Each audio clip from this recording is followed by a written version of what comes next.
محمد الیاس حقانی صاحب مدرسہ دارالعلوم زکریہ کلاروس کپوارہ کشمیر سے آپ سوال پوچھتے ہیں،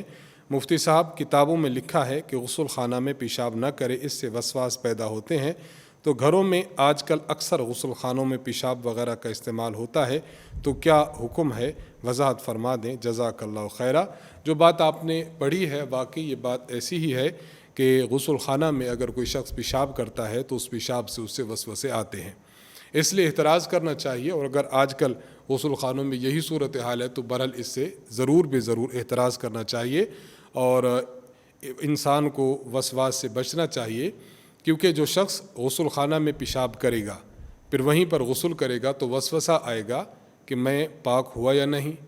چھینٹے مجھ پر پیشاب کے پڑے یا نہیں۔ تو ان وسواس سے بچنے کے لیے کتابوں میں اور خصوصاً حدیث مبارک میں بھی یہ بات منقول ہے کہ جہاں انسان پیشاب کرے، غسل کرے، وہاں پیشاب نہ کرے،